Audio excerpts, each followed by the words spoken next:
it is a moral duty to be an activist. Because if you don't think like an activist, then we do not seek change in the world, a world that is becoming more and more debilitated by human greed. Bandana Tewari is a lifestyle journalist and sustainability activist. She writes for the business of fashion extensively. She's a TEDx speaker and travels the world speaking about mindfulness in the luxury business with a special focus on Gandhi and fashion. She's a special advisor to the Copenhagen Fashion Summit and sits on several advisory boards. Vogue India's editor-at-large for 13 years, Bandana is one of India's foremost authorities on fashion and lifestyle. Her pieces have also appeared in the New York Times, Vogue Arabia, Harper's Bazaar India, US Vogue, UK Vogue, Wallpaper and Tank. In this episode, we talk about how Bandana's move to Bali was a catalyst for change, how she gave up the job no one gives up, and her journey from delightful excessiveness to activism and frugal minimalism. You're listening to Going Conscious, the podcast where we discover new ways to live a more conscious life of fulfillment and freedom. Each week, I speak with entrepreneurs, academics, and changemakers who have made big transformations, left unfulfilling lives behind, and found meaning in this new world where purpose drives success. Let's get inspired to live our unique journeys to the fullest. Let's explore the impact we want to make and deepen our understanding of ourselves, each other, and this beautiful world around us. Live your freedom. I'm your host, Nikki Trott. I'm excited to bring you this episode with Bandana. We were introduced by our dear friend Rachel Arthur, and this conversation was the first time that Bandana and I spoke. But we connected deeply and now call each other friends. In this episode, we talk about never underestimating what it means to work without expectations, how Gandhi's principles can highlight problems and solutions for mindful luxury, how today novelty is the opiate of the masses, how to take back our power and personally make change, and our moral duty as activists, not consumers, how sustainable acts are a spiritual practice, and how to put the joy back into sustainability. Now, let's go to our conversation. Back into sustainability. Now, let's go to our conversation. Welcome to Going Conscious, Bandana. I'm really looking forward to discovering more about your incredible mission and sustainability and also about your journey today. Thank you very much for having me, Nikki. So I'm really excited to hear about your journey. And as we know, you're a sustainable activist and the former editor-at-large at Vogue India. And I'd love to start by asking you a bit about what drove you to step down from your role at Vogue to focus on advocating for change within the industry. Yeah, Nikki, it's been quite a journey because I had the best time working for Vogue and working in high fashion. I feel so lucky because doors opened up and I was introduced to a world that was phenomenal. And because I'm a writer and I don't care about the great job titles I had, in essence, my job was to interview the most phenomenal minds in the creative business of fashion. So you can well imagine the absolute delight of being face-to-face with luminaries like Karl Lagerfeld and John Galliano and Jean-Paul Gaultier and Laura, you name it, and to hear firsthand what their journey was about. So that was an absolute privilege. But at the same time, where I come from, the Indian subcontinent, I'm Nepalese. Both my mother and father are Nepalese, but I grew up in the beautiful country of India. It is very difficult to look at consumerism in the face and not feel guilty. There is so much dichotomy in that society, in the country, where the bipolarity exists and has existed for a long time. The rich and the poor, the rural and the urban, the English and the vernacular. You know, it is so bipolar that you can't not stop and really think about what are you doing in your life and what kind of impact do you have in people's lives when you can drive down a street in, say, Bombay City, teeming with people, and on the right-hand side you'll have the bungalows of the very rich, the millionaires, and on the left side you could have slums. And so living in that environment and working in high fashion, and as you know, high fashion is super consumerist in their agenda, and I get it. These are businesses to be run. Millions of people get their salaries based on these brands and the jobs. But at the same time, on a very, very personal level, which has nothing to do with anyone, certainly not the company I worked with, not the people I worked with. It was my own journey. I felt horribly guilty. I felt horribly guilty to be part of a world where we didn't think twice about buying such expensive goods. And we didn't realize that that money could have gone to save lives, to give education, to give electricity to the more marginalized people in the world. So I kept thinking to myself, how many watches does one want to have? You know, when you buy your 9th watch, at least the money you're going to spend on your 10th watch, spend it on a community, spend it on a village, make a change, have an impact. So this was just the rumblings in my own head, had nothing to do with anyone but my own conscience, my own compunctions. And that began my journey to sort of extract myself out of a very happy, cushy life to becoming an activist, where I do stand up for people who have become invisible in the supply chain of fashion, who have become redundant sometimes, as we have seen with the Bangladesh issue during COVID times, and to be able to, in my very, very humble, small voice, to stand up for the ones who don't have a megaphone, like perhaps I could because of the industry I work in. Wow. So how did you come to realize that you needed to make this change from editor to activist? Was it something that happened gradually, and you've talked about this sense of your own personal journey and your internal conscience? Or was there something that triggered it? Was there one moment where you just felt there was no going back? Well, I mean, the journey started while I was working with Vogue, and it wasn't something where I got, annoyingly frustrated and became a sort of a dissonant person in the office. It was just in my head. But due to personal reasons, I moved to Bali, and I left a bustling city and moved to the jungle in Ubud in Bali with my daughter. I'm a single mom. My daughter was about 14 years old when we moved here. When you come and live in Bali, it's extraordinary. There's an energy. It's an energetic place. You are surrounded by nature. My house had paddy fields in front and behind, 700 types of trees that grow around you. You walk barefoot in the sand, in the mud. You can see the Milky Way, things that we took for granted with nature. And that interconnectedness of nature is when I realized, there was some sort of a karmic reason that my life propelled me to come to a place like Bali. I could have gone and lived anywhere. I could have been in Lisbon. I could have been in Melbourne. I could have been in Byron Bay, you name it. But it was Bali. And Bali has a strange way of inviting you into your own consciousness. And I know it sounds really mumbo jumbo, but there is not a single person who wouldn't agree if they were living here. It can spit you out or it can accept you. Your intentions have to be very pure.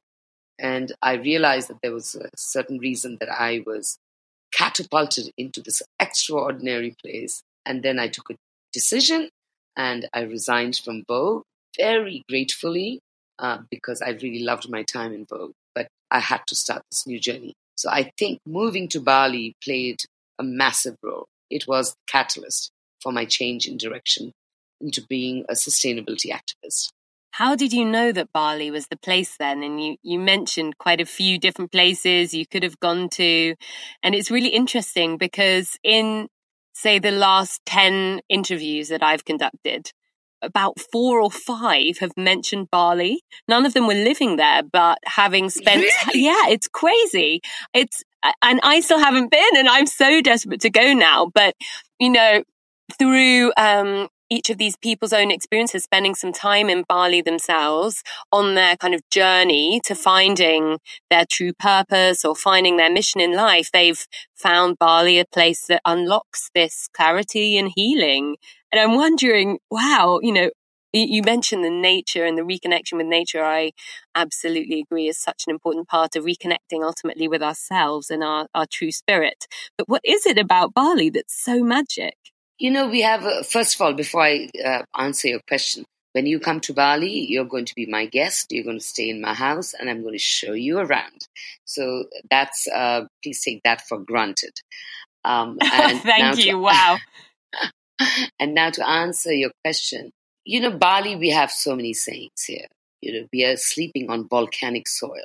We are surrounded by volcanoes to the point where Bali is called, there's a wonderful documentary that everyone should watch called The Ring of Fire. So Bali is perched in the middle of a ring of fire. Everything is sacred here. If you live here, you will see that the local Balinese who are conducting their ceremonies and their offerings every day, they pray to, and it's not just mumbo jumbo, it's spiritual and it's secular. If you look at it in its heart, the practices that you witness almost every day in Bali. So they do these flower offerings almost 3-4 times in the day, which is just to sanctify and make sacred whatever space you're in. It could be a shop, a boutique, a surfer shack. It could be a warung, which means it's like a little street food stall. They will have the flower offering done in the morning, in the afternoon, in the evening. And it's pretty profound because they have a certain way of doing their offerings. And the offerings are flowers of different colors. And it's very intriguing because one flower is yellow and it is to the sun. One flower is white and it is to the moon. One flower is to the earth. And there's one where you do an offering without any flower because it's the idea of nothingness, that we need to believe in what we call in Sanskrit. It's called shunya. It's the zero, the vacuum, the nothingness that has everything and nothing. I know it sounds really esoteric, but Sanskrit is an ancient language and was very profound in talking about empty spaces. Today in mathematics, we know when you use a zero, you can multiply. 1 with a 0 becomes 10, 2 zeros becomes 100, but 0 on its own is empty. So it's a very philosophical way of looking at life, that we are everything and we are also nothing. And this becomes the trajectory of your thinking almost on a daily basis. So how can you not change? How can you not respond? So this was a big turning point for me to rediscover my own heritage, because I come from a similar background. Nepal, India, we have the same kind of philosophies that pervades this part of Asia also. And so it was rediscovering what my grandmothers would talk about. But in my adulthood, being able to sort of actualize and manifest the idea of everything and nothing. And that is very fulfilling. Then it was easy to change course. So what was the challenge then? So you found it easy to change course. What was the hardest part? The hardest part was when I was told that I'm committing professional harakiri. Who gives up a job of this kind? Who goes away from a life of pampering and excessive wealth and entertainment, you name it? Who gives up that job? Most people in our industry, we know they aim for it, and good for them.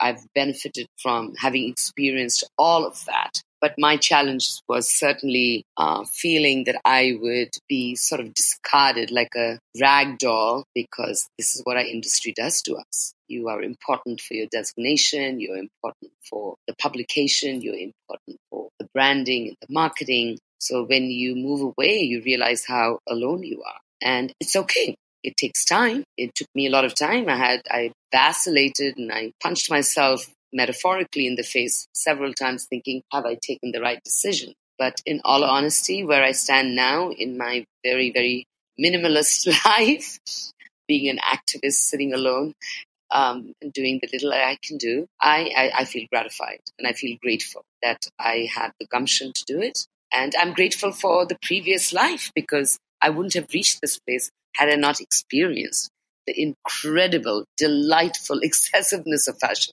Wow, incredible. So you made these changes and went through these difficult times also of having to come to terms with, like you say, the industry's reaction and questioning yourself at times. Did I make the right decision?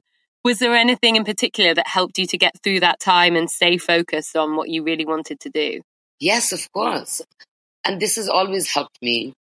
The best times of my professional life, whether it was when I was working with a corporate giant or now working on my own, was never, ever underestimate what it means to put your head down and work without any expectations. And that's exactly what I did. I didn't know what the hell I was going to do next, in all honesty. But I came here and I'm a bit of a geek.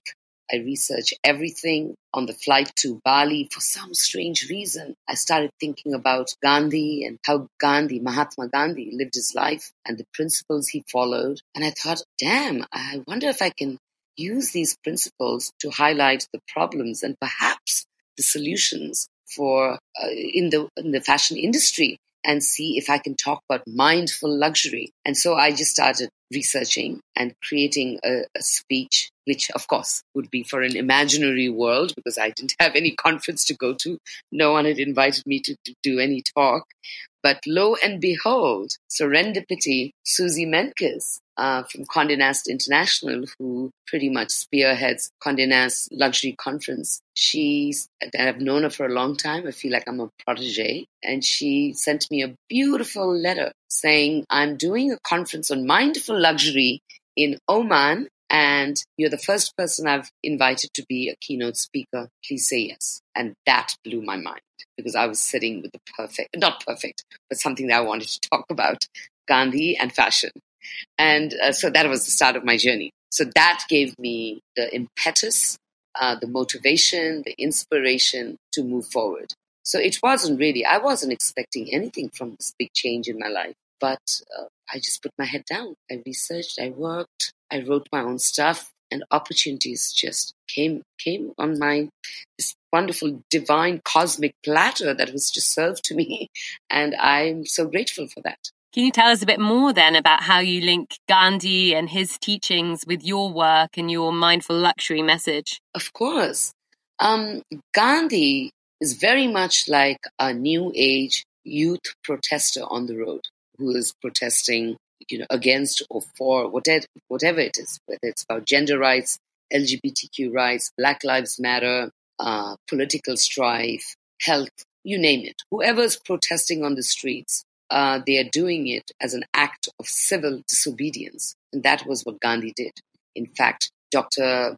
Martin Luther King, Nelson Mandela, they've all been influenced by Gandhi's way of protest, when Gandhi himself said, every protester is a non-violent revolutionary. Non-violent revolutionary. That's what we're seeing on the streets, where people are saying, you can handcuff me. I'm here to be handcuffed, not to fight you, but to fight a system or the rules that don't work for us. And I think it is Dr. Martin Luther King who said, when there are rules, you have certain choices. You either follow them, you question them, or you fight against them. And we see that happening now, and it was happening at the time of British colonization of India. And Gandhi was at the forefront of a movement to free India. And India got its independence not out of bloodshed. I'm not saying there wasn't, but it wasn't a war that India had to go to with the British to gain independence. So the idea of nonviolence, so that led me to think about what does it mean to be nonviolent. In Sanskrit, the word is ahimsa, nonviolence in thoughts, deeds, and actions. And Gandhi himself says, and this is in quotes, nonviolence is not a garment that you put on and off at will. The seat is in the heart, and as it should be forever so. So it is a philosophy. It's an ideology of nonviolence or ahimsa, where you do not wish ill on anyone or anything. And when I say anyone and anything, I really truly mean as the deep ecologists who were also influenced by Gandhi, like Arnes Nares, who believe that deep ecology, as opposed to shallow ecology, talks about we as a species of human beings must not think we are the most important species on Earth. There are a million other species that coexist and must coexist harmoniously. And human beings have profited from pillaging from the other species, whether they are trees, forests, animals, soil. And so the idea of non-violence is all-pervading, that it has to apply to everything that surrounds us. And it's such a simple idea, such a fundamental truth. Non-violence, ahimsa, ahimsa in thoughts, deeds, and actions. And I thought, oh my God, of course it can be applied to the luxury business. Of course it can be applied to any other part of our lives or any industry, because this is where philosophy can change you. And I love visiting and revisiting the old seers who had such profound knowledge, the knowledge that turned into wisdom. We need to revisit those, because I'm a sustainability activist as an individual. And if we all think of ourselves as not just a consumer, as a piece of data, if we think of ourselves as activists, that we have a role to play, that there is a moral duty to protect our environment, to consume in a manner that doesn't degrade our environment, but we do things as personal acts of affirmation, that we take personal responsibility for social change, that the individual leads to collective change, then, I find it very, very easy to be a sustainable activist, because I have to start with myself. And that Gandhi taught. So Gandhi believed in all these principles that he lived by. And by living through it himself, he became an exemplary person. He set an example. If he could do it, so could the others. And because of that, millions and millions and millions of Indians could rise up and stand up against colonization that had degraded a country, that had taken away the dignity of a country, that had taken away the wealth of the country.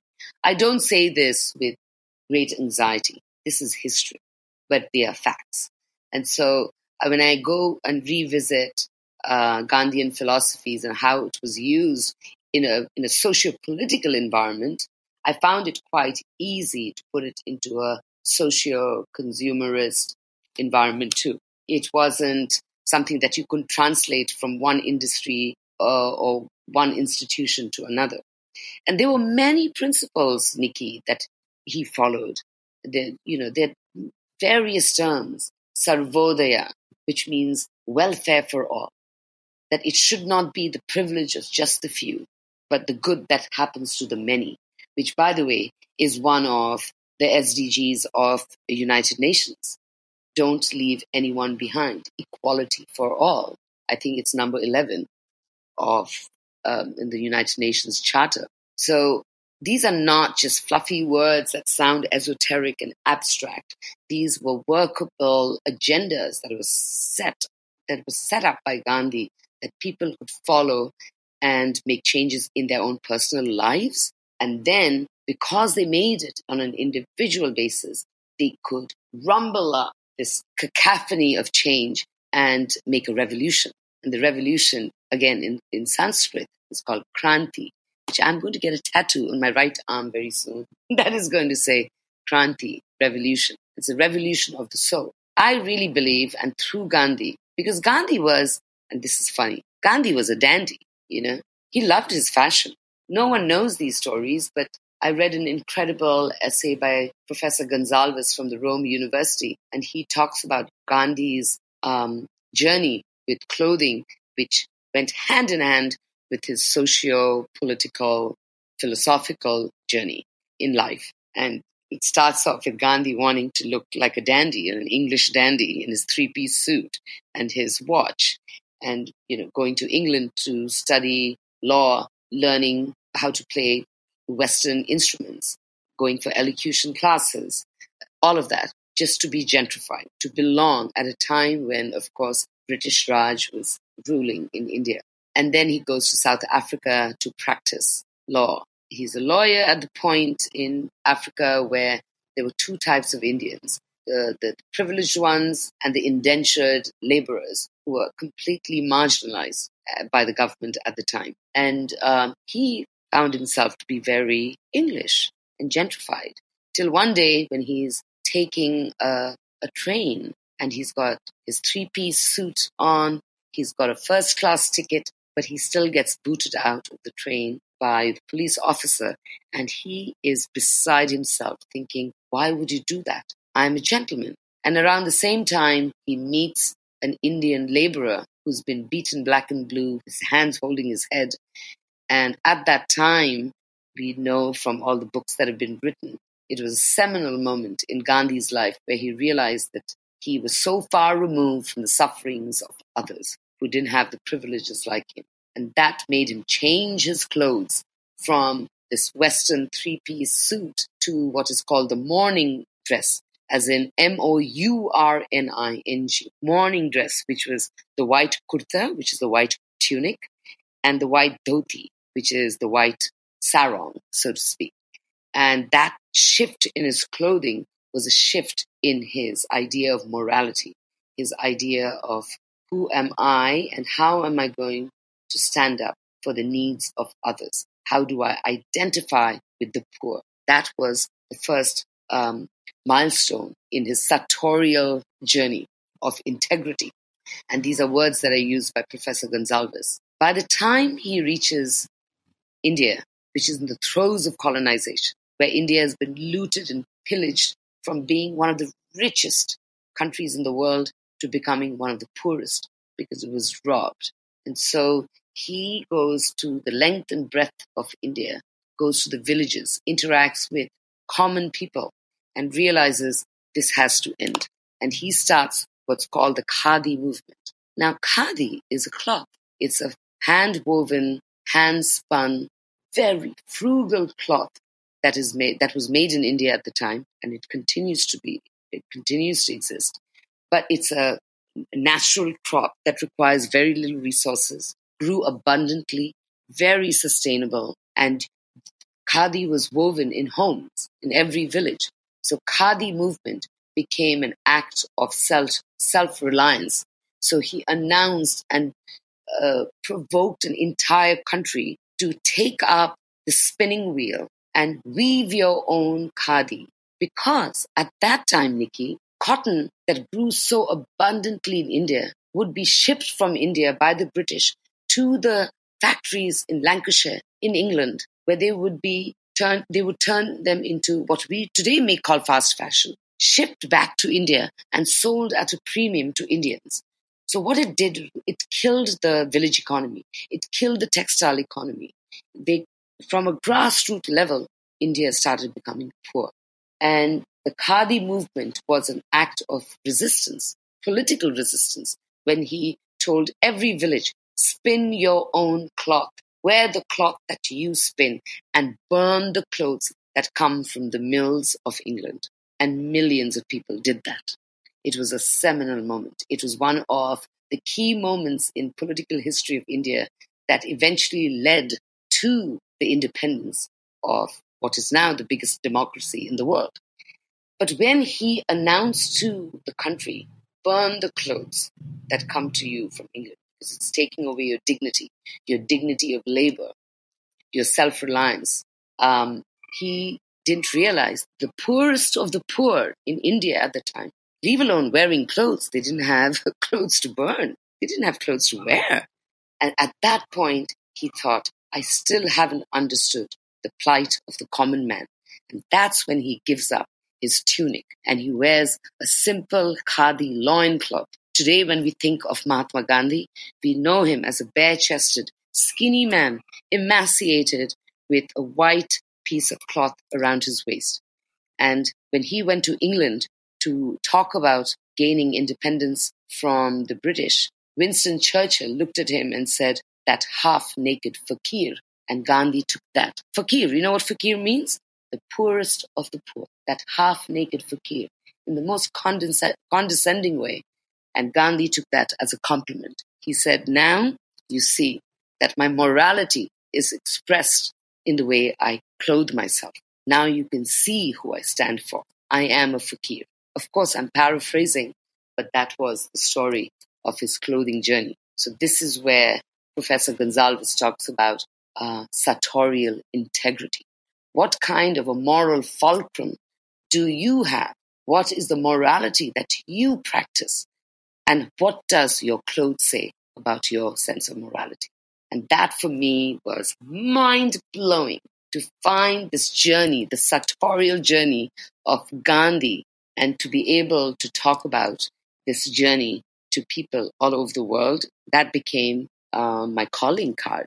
That was my calling, not a card. It was my calling. So I traveled with this talk to many different cities all over the world, and it was received really well. So I owe my second journey in life, professional journey, my sustainable journey, I owe it to Gandhi. And there's a reason why he was called Mahatma. Maha means super. Atma means soul. So he was a super soul Gandhi. And he gave me a new lease to my life and my journey. And I feel teary when I think about it. I'm grateful. It's really moving. It reminds me of my favorite quote from Gandhi, I think, which is, "Be the change that you wish to see in the world." Absolutely. This is the thing about Gandhi, that he put the ownership of change on individuals. Because we know for a fact that I love the protests on the streets, and I love this collective voice that is coming about. But the collective voice can also just become noise, where there's no policy change, there's no individual change. And sustainability for me is about individual change. And there's many facets to it, right? There are lots of sustainability activists who work in technology and innovation, and they're creating fabrics out of pineapple waste. There's vegan leather, there's algae, there's mushrooms, you name it. And I think it is exemplary and admirable. But for ordinary human beings like me, where do I start my sustainable journey? I have to take individual accountability. And that comes from daily practices, that comes from choices that we make as a consumer. Because let's not forget, we are the consumers. We are the ones with the wallets. We are the ones spending our hard-earned money. So let's be very clear where we want to spend that money. We almost feel like we're being their puppet masters. But if you truly believe in yourself, we are the custodians of our own individual will. So I love the idea of being sustainable or being an activist as an individual act, that I will be concerned about how I consume, what I consume, why I consume. I want the backstory. I want to know where my money is going. That's a very personal sort of affirmation that you can take for yourself individually. And I think we need to start there instead of waiting. The moment you make it something big, sustainability, which becomes so vague after a while, then we're always waiting for someone else to make changes for you. When in truth, we can start making changes within ourselves. After spending 10 years working in fashion myself and coming to my own point where I felt that my work helping to sell major brands through advertising, marketing and strategy was not aligned with my personal values of wanting to make a positive impact for others and for the environment in the world, I moved away from fashion, and now I still consult brands who are conscious fashion brands, or any brands really that are looking to make a positive impact. But I've really moved away from understanding what the role of fashion really is. And I'm wondering how you see that, because for me, if fashion is all about newness and all about consumption and essentially driving a sense of need in people, so they try to fill a lacking or a gap that they feel they have within themselves, they try to fill it with external things instead of going internally and really getting to the source of what might be a fear or something that's not there for them. How is fashion relevant in this world that you've just described? Oh, absolutely. To begin with, Nikki, I really think that we have displaced our ideas of fear or power, all these social constructs that we have with the idea of shopping. We feel gratified. We feel almost gratified. You're depressed, you go for shopping. You don't want to think, you'll watch Netflix. Doesn't work, and that's why it works, right? Yeah. Because then you have to do it again. You have to do it again, and it feeds on a sense of greed. There's a book called Stuffocation, the idea that we are suffocating from the stuff that we buy. So we are stuffocated. And you can Google it. It's a book worth reading. And this is what our neural pathways, neuroscience will tell us that our dopamine levels are rising when we have trained our neural pathways to be gratified by saying, oh, today, for instance, today is Black Friday, right? This is a day when people were going on a shopping spree, and there were stampedes in, it's tomorrow. It's not today. Tomorrow, the Black Friday shopping fest, where there would be a stampede, and they wouldn't even notice that there was someone that has been kicked and fallen on the ground and dying because you want to go for the cheap, the discounted stuff, and there's such a hunger to get there. So I think it's very important that we realize what we are shopping for. I'm all for shopping. Don't get me wrong, Nikki. I'm all for aesthetics, great design. I love having beautiful things around me. And that is the joy of creativity of other people and participating in that. But there is a huge difference when we start becoming hoarders, and hoarders of cheap things, of novelty. I mean, Karl Marx said religion was the opiate of the masses. Today, novelty is the opiate of the masses. The idea of newness has created such a level of greed that we are incinerating or dumping one garbage truck of clothes every second on this beautiful earth. This is statistics from the Ellen MacArthur Foundation. Once every second garbage truck full of clothes is being burnt or goes into a landfill. Now that is extraordinary waste and a showpiece of our inherent greed. So when you ask me what does fashion mean, fashion has become more and more, faster and faster. Fewer is not better. Like that seems to be the mantra. And we are teaching this to our kids. We are indoctrinating this into generations of millennials and post-millennials because they're companies that are feeding off this level of greed that is harming the environment, as you and I very well know.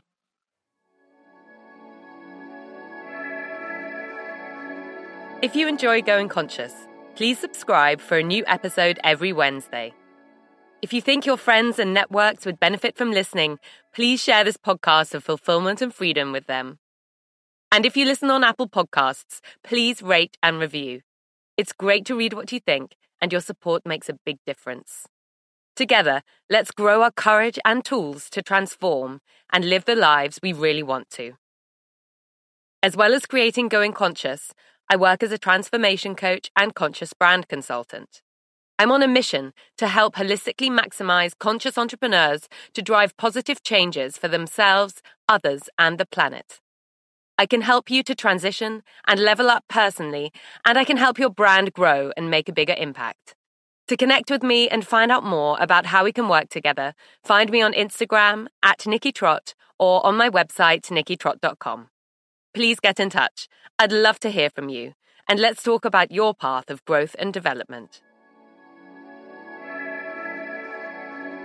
So what are you hoping will change, and what's your activism looking at moving then in the fashion industry? Maybe at a business level, but also for individuals who can be their own activists, like you've said. We need to be, I just wrote about this somewhere. Maybe it was in one of my silly Instagram posts. But I wrote about this, that we now need to think about activism as a birthright. It is a moral duty to be an activist. Because if you don't think like an activist, then we do not seek change in the world. A world that is becoming more and more debilitated by human greed. So, again, going back to the idea of personal responsibility.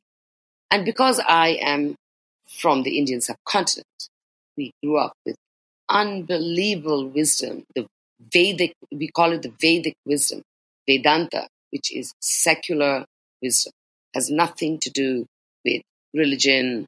It is, in fact, very animist, paganist in nature, because it takes you right back to the roots of energy and frequency, and in fact is more related to quantum mechanics.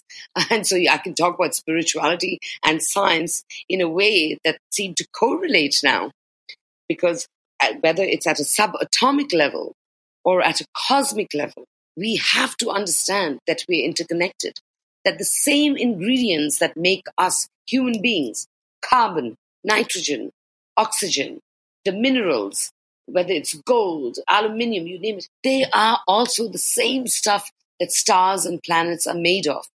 So Carl Sagan, my favorite cosmologist, would say, we are stardust. And he said that with a profound sense of belonging to the universe, that we are not alone here.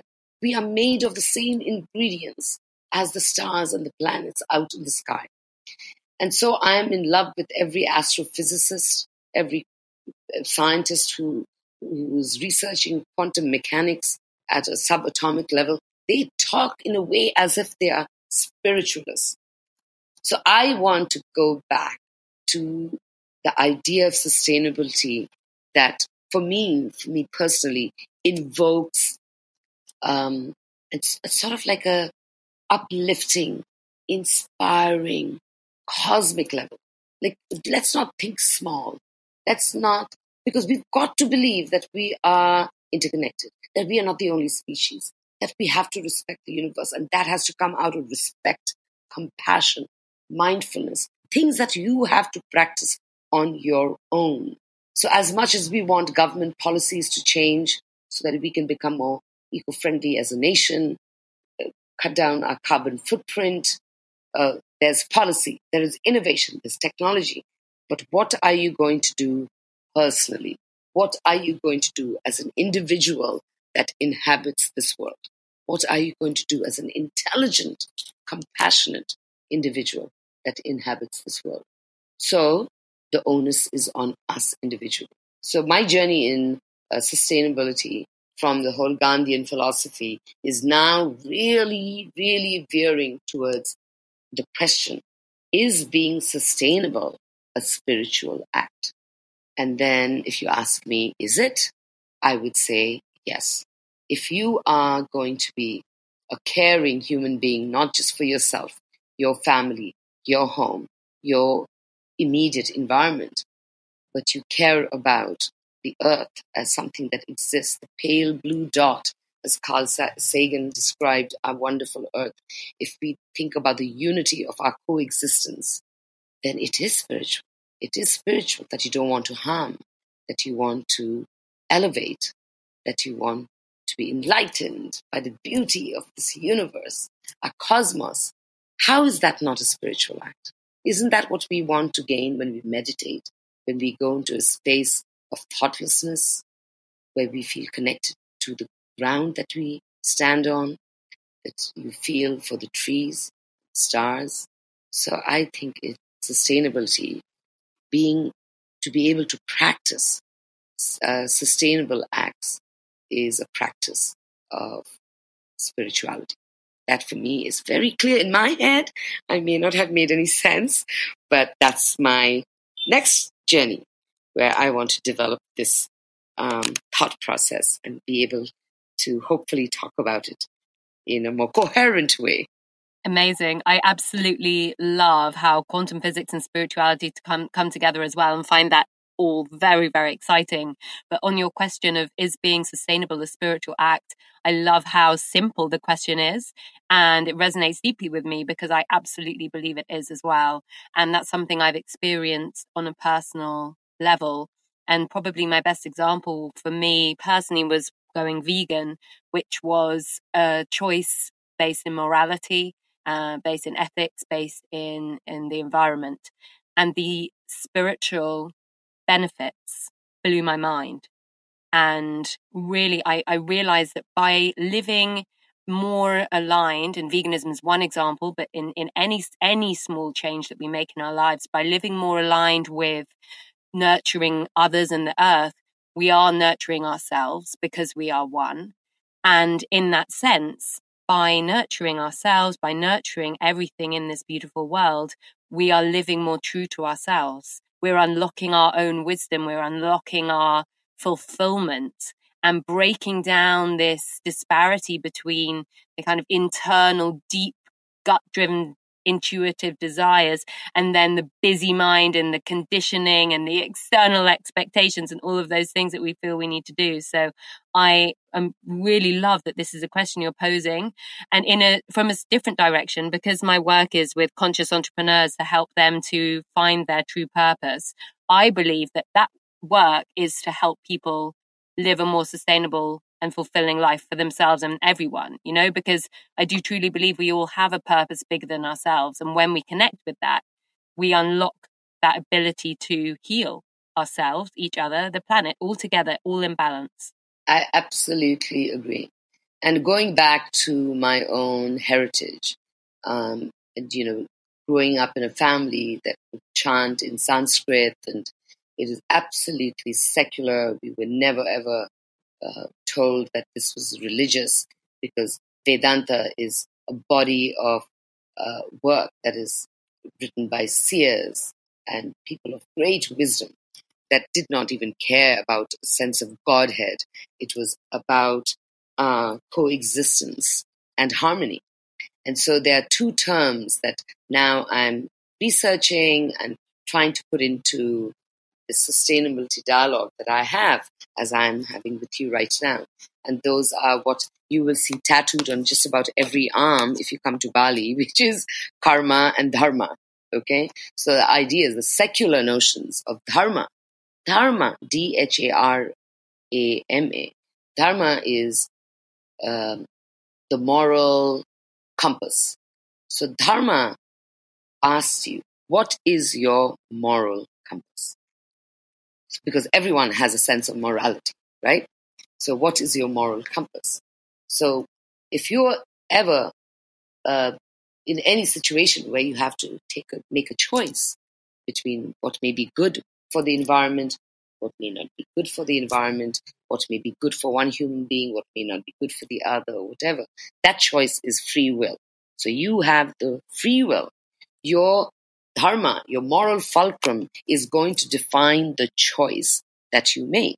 And that leads to karma, which is cause and effect. The effect, the causation is karma. So if you sit back and you say, oh, this world is woeful and it is ugly, then perhaps the choices that you have made, your moral fulcrum, tilted you in a place of pessimism because of the choices that you made. So it is so beautifully interrelated, because it allows you free will. It gives you the sense of it gives you the choice, not a sense of choice. It gives you the choice. You are the custodian of your morality. But if you are given a choice, what would you do? Which path would you take? And your karma is then defined by that path. So we are, in turn, absolute custodians of our own destiny. So let's not go into a world of godheads and there's some god peering from the skies at you. I don't believe in that mumbo jumbo.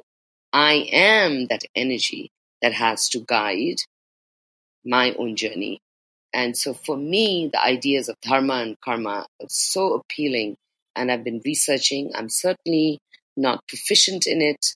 I intend to research further, but I really want to associate all these old philosophies, not only from Vedanta, but from Greco-Roman philosophies, from Celtic from Aztec. I want to really revisit old philosophies to talk about sustainability, because I think we need a change of heart. We keep thinking with our minds, and our minds are, we are clowns in our minds. We become the puppet masters and the puppets at the same time. But if we start thinking from the heart, I think, and I hope, we become simpler people, and we can understand that I am the land that I stand on. I don't stand on the land. I am the land. And this is not my words. This is something that I read by an amazing philosopher, and it resonated with me, and I stand by it. Absolutely. It's all about reconnecting and all of those benefits that brings. And it just reminds me of this feeling that I have so often, that when we talk about sustainability, especially on a personal level, how each of us can make changes in our lives, we seem to feel that it asks us to constrain ourselves, to make sacrifices, to let go of good things. And I think that we need to completely flip that on its head and understand that by making these sustainable choices, you nourish yourself as much as that land that you're standing on. And it's so freeing, I think, to just realize that and have that understanding within you. Then you can make these changes with such joy, and it makes it so much easier. And you feel so grateful to be able to make those changes, instead of feeling like I'm doing this for everyone else and it sucks, which is just not a long-term way to be or live, and it puts negativity into that space. Absolutely. So this is one point that I love, that it is an absolute joy, and it should be an absolute joy to be a sustainable activist in your own right, in whichever way you do it, whether you choose not to use plastic, that you don't want to buy too many things, whatever your choices are in life, right?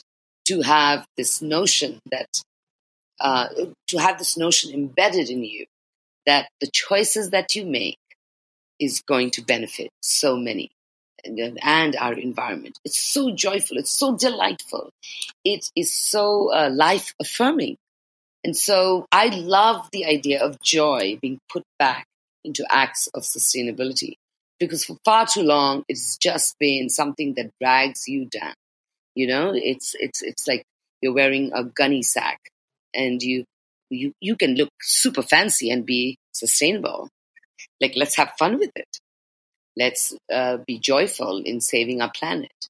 And I think because of the millennials and the Gen Zs who've been on the streets, I think that I feel optimistic that saving your environment, saving your earth, and believing in sanctity of Mother Earth is going to be a joyful experience. Yes, I agree with you. But I also feel all of these ideas we're talking about, also Dharma as well. When you hear these words, they can resonate with you, they can make sense to you, and you can believe in them. But it's a totally different thing when you've experienced it yourself. For example, in my first Vipassana meditation retreat, that's when I really understood on some small experiential level, dipped my toe in of what Dharma really means. And then I could take that into my life. But I'm wondering how we can cross from kind of words to experiences for people so that they can experience more of this joy and then just be carried by that wave to continue with their own sustainable activism. Yeah, but COVID happened. And this is the first time when we all been stuck in apartments and grounded for such a long time, is I think when people are realizing what it really means to sink your feet into the sand on a beach, to be able to run around in a forest, climb a mountain. Like, I think COVID happened for a very karmic reason, however horrible it is, and how sad it is for people who've lost family members. I know friends who couldn't even go to funerals of their own grandmothers and grandfathers and what have you. So all that sadness aside, it's a learning curve. And if we don't learn from COVID what is truly valuable, which is being healthy, not healthy just for yourself, but being in an environment that is also thriving and healthy. Enjoying nature in the way that we never did. What didn't we take for granted, right? We turned amazing. Absolutely. We took everything for granted. So COVID has come at a time where we have an opportunity, a dharmic opportunity, to ask ourselves, what is that moral fulcrum that we're going to tilt towards when the world opens up? Are we going to go back and become shameless in the way we pillage the world and the resources of the earth? Or are we going to be more mindful? Because, as you can tell, this COVID is an act, it seems like it's almost karmic. We almost manifested it because of our greed. And so COVID is giving us a phenomenal opportunity to readdress, readjust, recalibrate how we want to approach the world, our surroundings, our communities, our people, our plants. I hope in the deepest part of my heart that we will wake up a little bit and not become predators on this earth, because we'd become predators. We have. Wow, there's strong words. So I'm conscious of time, and as we're coming towards the end of our discussion, I just want to ask you, your journey now as a sustainable activist. You've mentioned, it's very much you now doing this work. And how do you know what the right thing is for you to do next? How do you find the next project and just know that that's where you want to focus? Instinct. It's just instinct. When I get a rush, when there's a certain idea that comes in my mind, when I'm reading some phenomenal book and I'm like, damn, this is what I wanted to say, but you've said it so much better. And that becomes the inspiring point in my life. And I'm constantly jotting down notes. I know that feeling, because I'm away from a lot of noise that I had in my life. So I can be very sad, and my sadness can be very brutal and poignant. It can pierce you like a swordfish, but I'm aware that it is sadness. I'm not camouflaging it. But happiness is also poignant. Happiness is also absolutely exhilarating and elevating. And so you become quite aware of your deep emotions and how you react to great ideas, great creativity.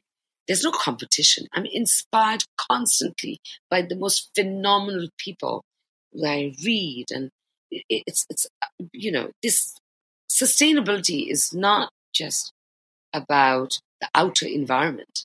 It's also something within you. You have to be emotionally sustainable. We have to be psychologically sustainable. We have to be spiritually sustainable.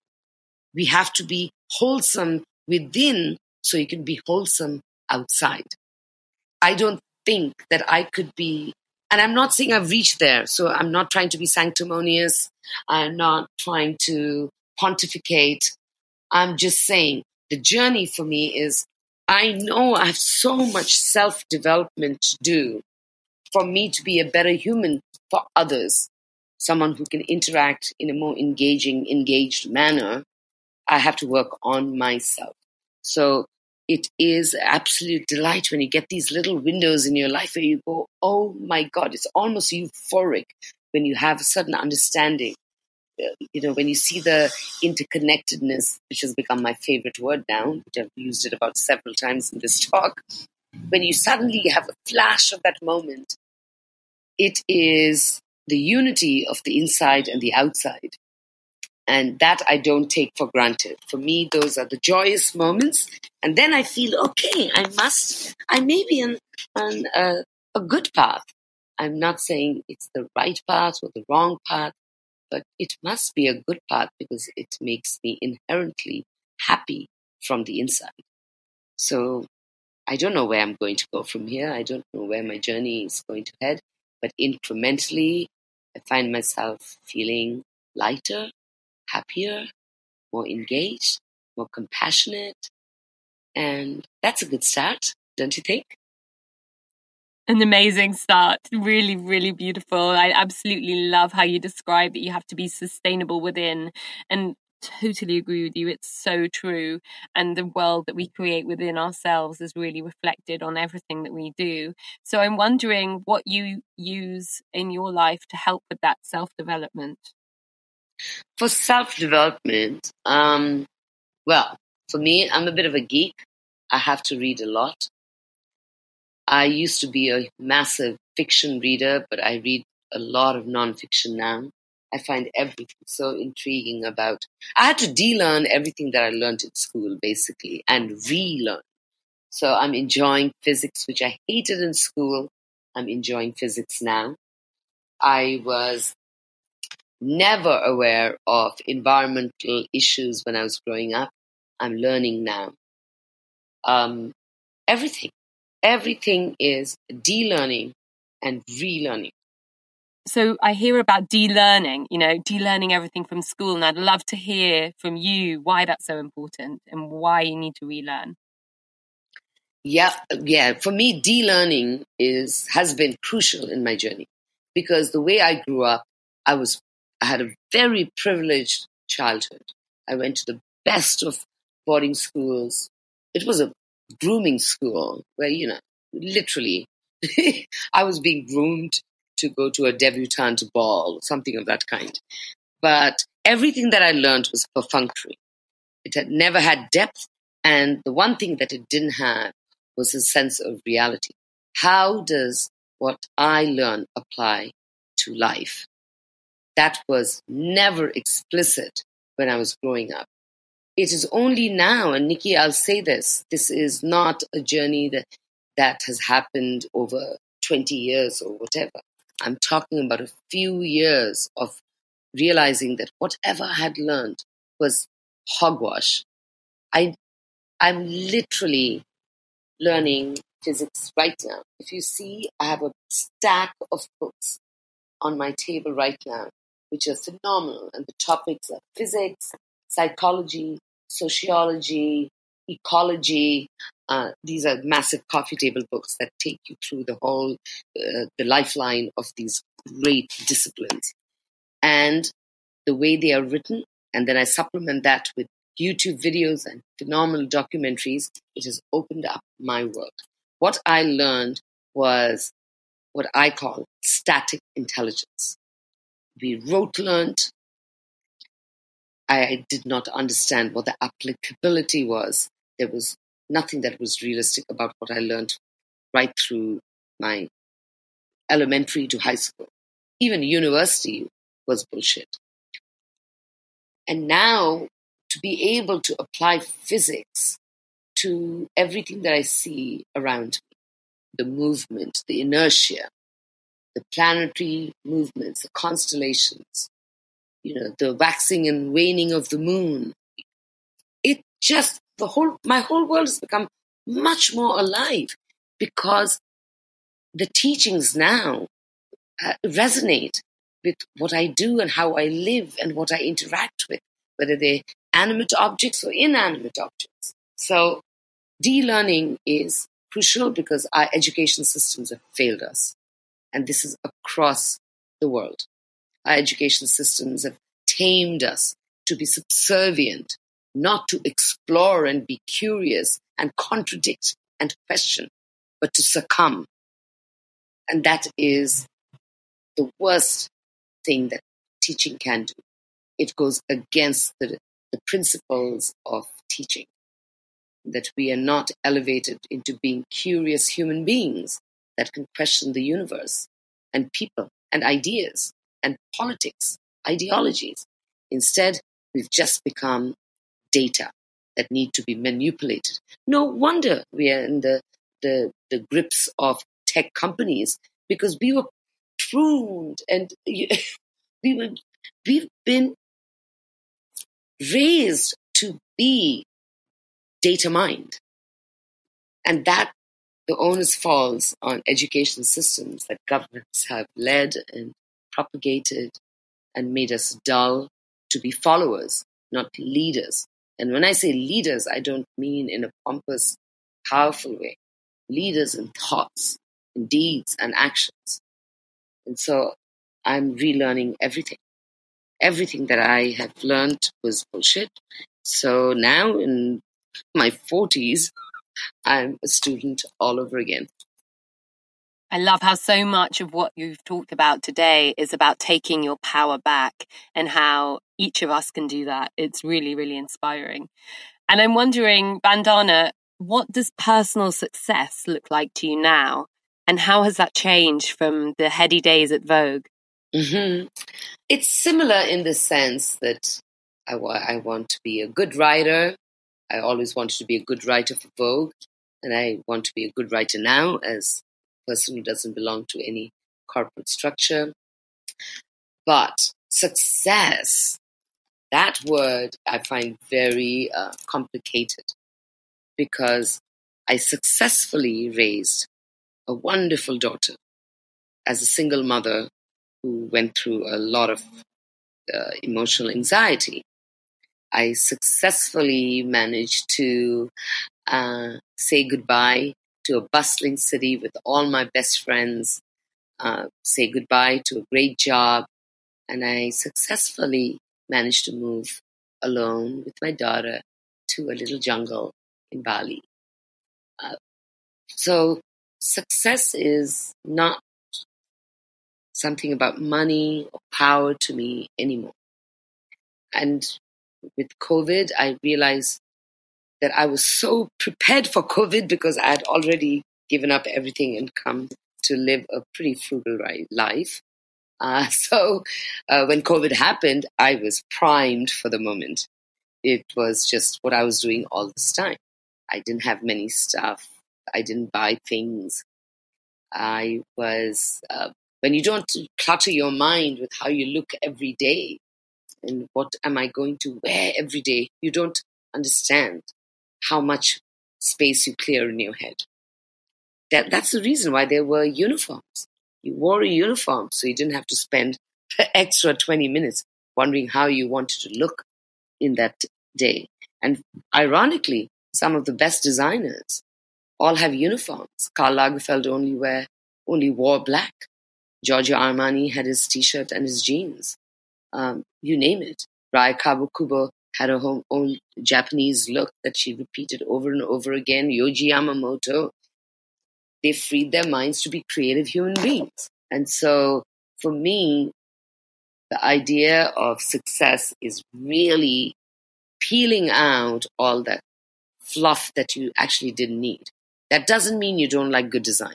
I'd still go out and buy things of value, things I will never throw, things that are made with a sense of purpose, made by hand.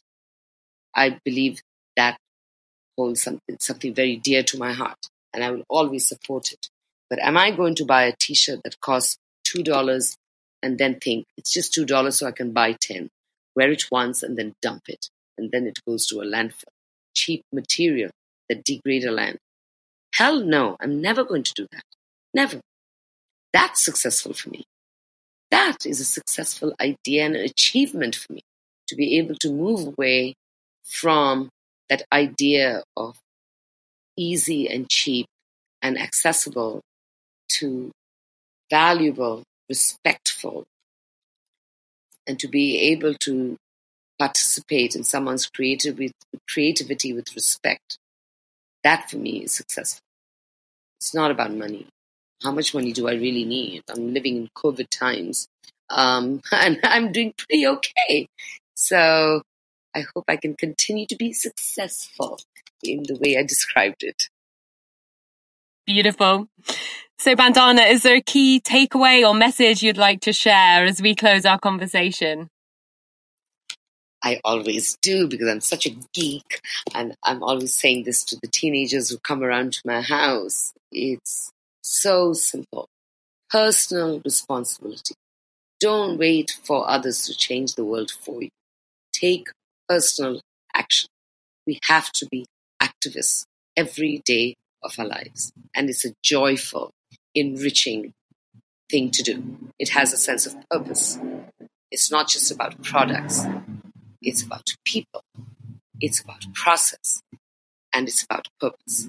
When you put that into your diagram of life, then everything that you buy, you eat, who you engage with, has a lot more meaning than just flitting around like a butterfly.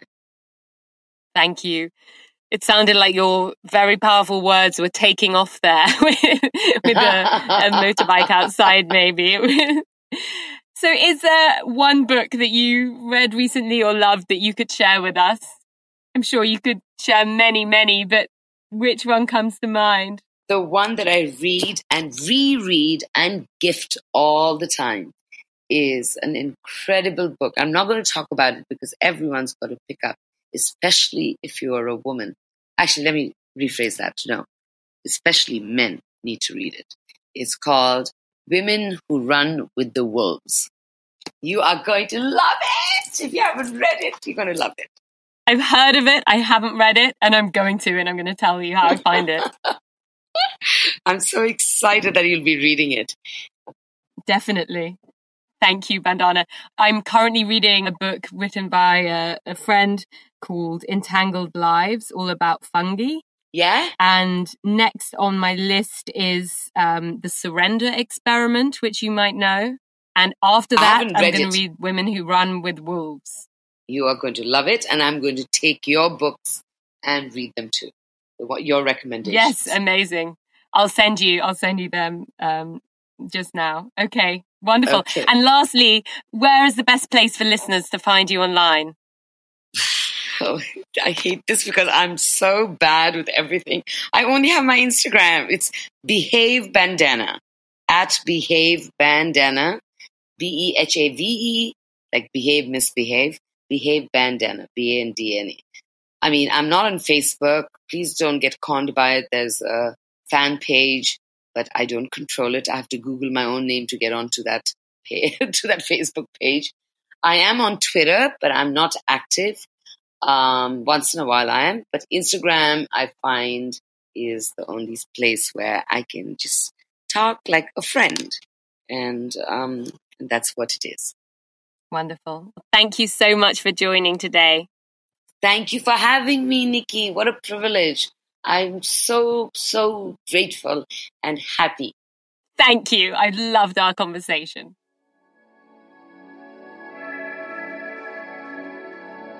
I hope you enjoyed this episode with the truly wonderful Bandana. An important takeaway from our conversation for me is the mindset that we can all be activists. Bandana reminded us that rather than waiting for others to change the world, we can start changing it ourselves. It's easy to feel powerless as an individual and overwhelmed by the system we're part of. But we must each live aligned with our own morality and values and help to raise up humanity together. I'm now pondering what it means to me to be an activist. What does it mean to you? It really starts from within. Giving ourselves the time and space to listen to who we really are and to unearth our own values to guide us along our paths. As Bandana beautifully put it, thinking from the heart, not the mind. I also loved how Bandana tells us about Gandhi's journey and how he proves that the actions of one individual can change the lives of millions. His teachings are a big inspiration to me in my life and work too. I even have a quote from him on my website homepage. I absolutely loved discussing how living sustainably is linked with spirituality, as this has been a huge personal realization for me over the last couple of years. The conversation around our personal sustainable choices so often frames these choices as giving up the things we really want to do. But once you start making more positive, sustainable changes, you realize that they free you. They free you from unconscious behavior, subconscious guilt, and conscious powerlessness. Nurturing our planet can feel as joyful as nurturing ourselves and each other. This is the message we need to share. If you enjoyed this episode, please subscribe now. And if you're on Apple Podcasts, please leave a 5-star rating and short review. If you think people you know might benefit from listening to Going Conscious, please share it with them. I know I get much of my inspiration from podcasts which are shared with me. For all episodes, our library and more, visit goingconscious.com. Your support to spread this positive message of fulfillment and freedom means so much. As well as hosting Going Conscious, I help conscious entrepreneurs to transition and unleash their power and purpose with my transformation coaching and conscious brand consulting work. Discover more on Instagram @NikkiTrott or on my website, nikkitrott.com. I'd love to hear from you and to talk about your goals, questions, or how we can work together. And if I don't hear from you before then, see you next Wednesday on the next episode of Going Conscious. As always, live your freedom.